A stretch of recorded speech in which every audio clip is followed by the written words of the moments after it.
You won't believe what just happened at my ranch. Imagine waking up to the sound of your security alarm blaring only to find your HOA president, Karen, literally inside your private property, snooping around like she owned the place. No warning, no permission, just her, stomping around my barn, peeking into the animal pens like some self-appointed pet inspector. And get this, her excuse. She claimed my animals were too violent and a threat to the community. My ranch is completely fenced off, my animals are well trained, and we live nowhere near the neighborhood's shared spaces. So what exactly was she doing trespassing on my land like that? Karen has always had a problem with me, ever since I moved here. From day one, she's been nitpicking everything from the color of my barn roof to the sound of my roosters in the morning.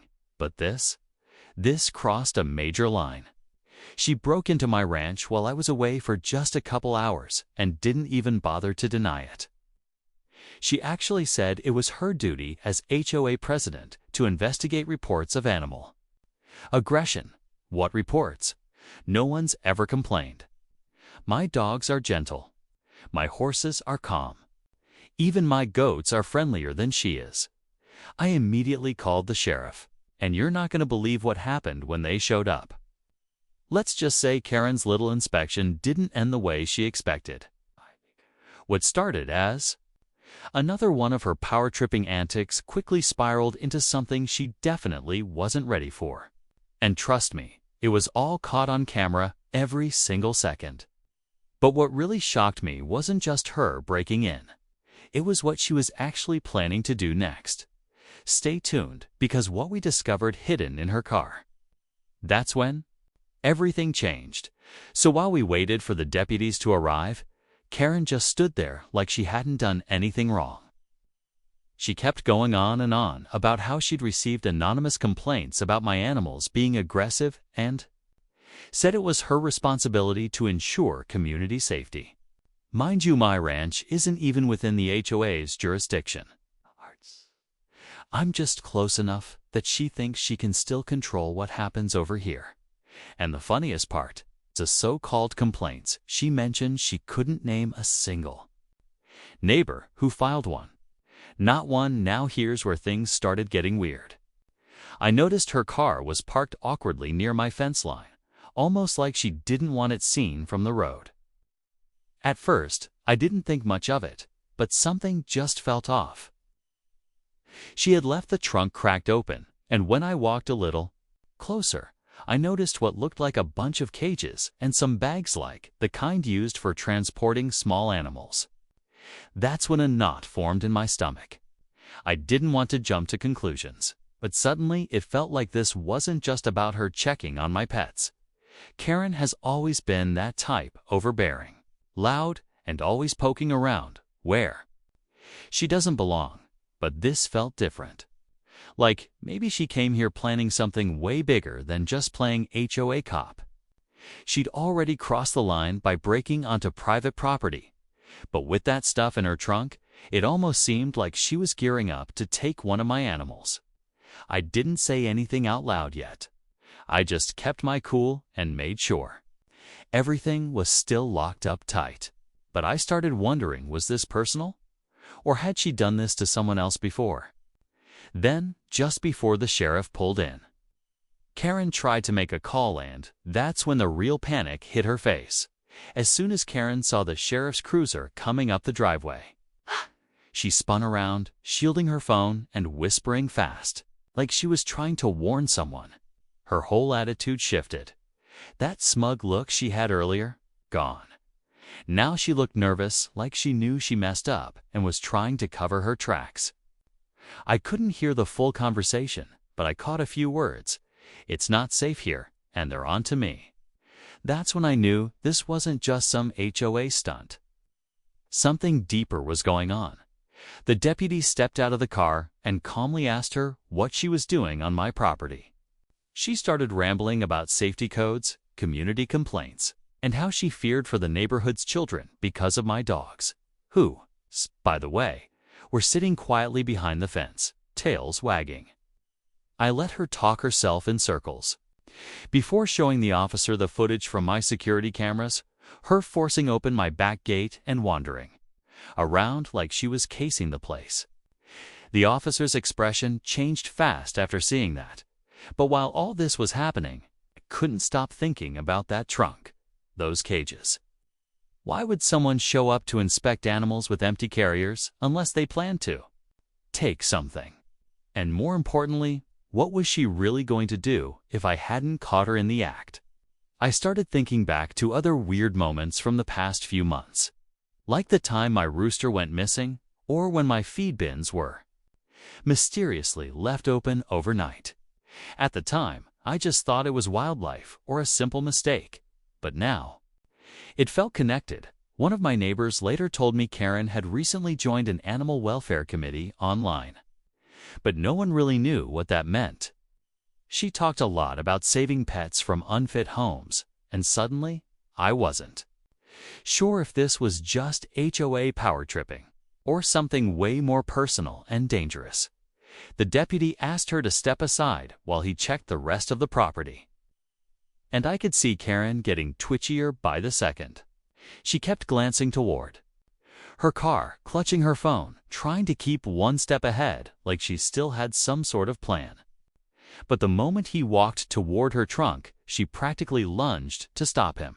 Throwing out excuses, said it was private, said it had sensitive materials, even claimed it was unrelated to why she came. That alone made it obvious she was hiding something. He asked her one more time, calmly, to open the trunk. She hesitated, then finally popped it. And what we saw, it didn't make sense right away, but it definitely didn't look good.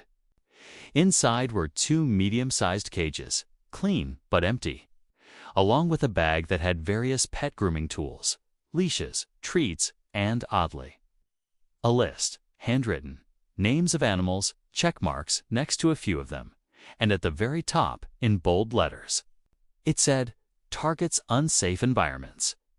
My blood ran cold. 2 of my pets' names were on that list. At that point, the tension was so thick you could feel it in the air. Karen kept insisting she was part of some volunteer group trying to rehome neglected animals, and that she was only there because she felt morally obligated. But none of it added up. She never reported anything to animal control. She never reached out to me or asked to visit. She just showed up, broke in, and came prepared to take something. The deputy kept a straight face, but I could tell he was piecing things together fast. He called for backup without even looking at her, and suddenly Karen wasn't so confident anymore. Her voice got shaky. She stopped trying to explain and started backing away like maybe she could still get out of it. But the real twist came when the second officer arrived and he recognized her from a totally unrelated case.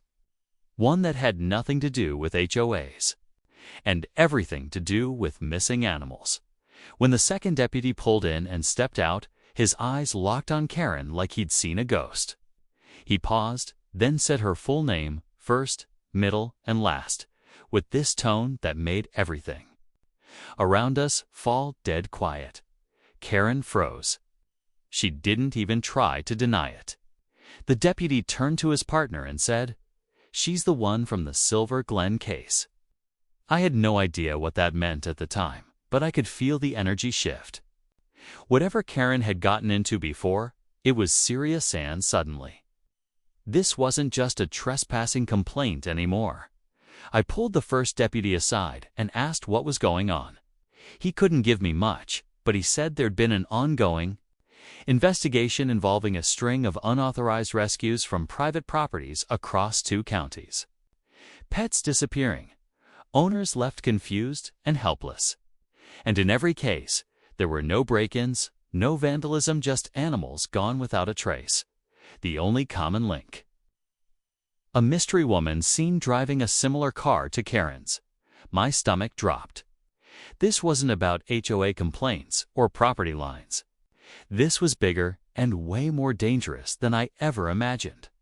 While the officers quietly radioed in details, Karen grew more agitated. She started saying how no one else was doing anything and how she was just trying to save them. Her tone had shifted from confident to desperate. She even tried pulling the whole "you people don't care" card, like she was the victim here. But she never once denied trying to take my animals. That was the scariest part. She actually believed she was doing the right thing. Then one of the deputies opened the glove box in her car. That's when everything spiraled. Inside were printed maps. Not just of my property, but 3 others. In the area, marked, highlighted, labeled with names and pet descriptions, and right next to that, a badge. Not Riage, something she'd made. It said Independent Animal Welfare Agent. That's when I realized this wasn't a one-time thing. She had a whole system, and my ranch was just one stop on a much longer list. The moment the deputy held up that fake badge, Karen's entire facade cracked. She went pale and stopped talking altogether. No more excuses.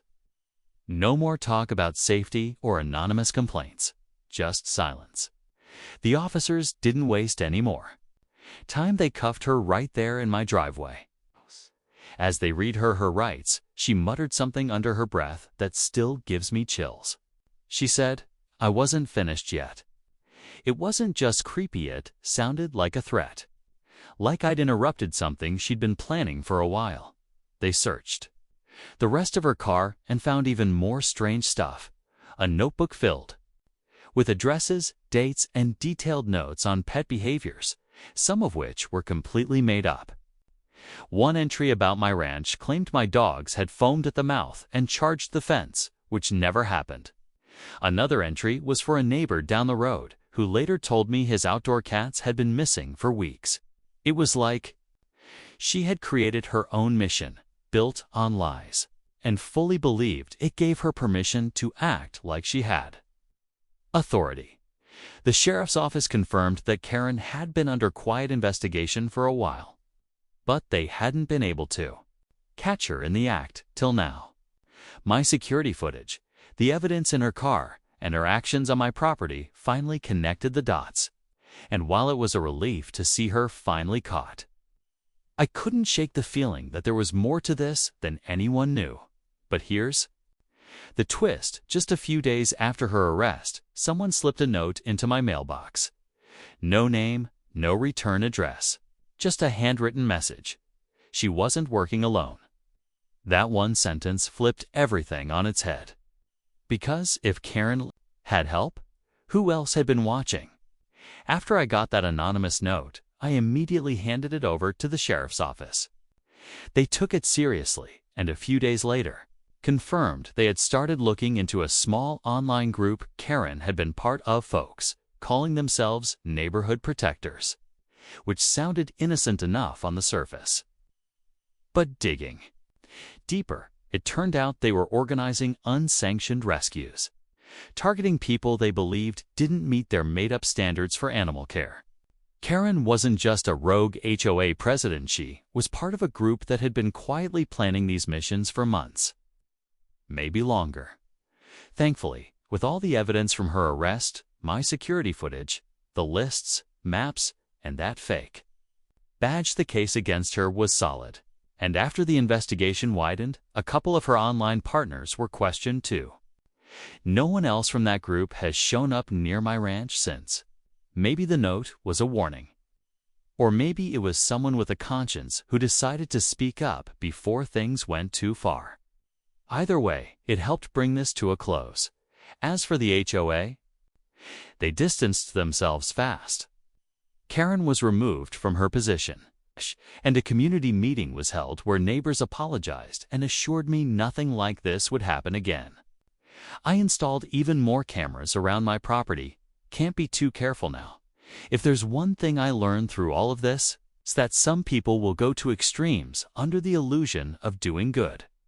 And sometimes the loudest ones hiding behind rules or titles are the very ones breaking them the most. So, to anyone dealing with a power-tripping HOA or self-appointed neighborhood enforcer, document everything.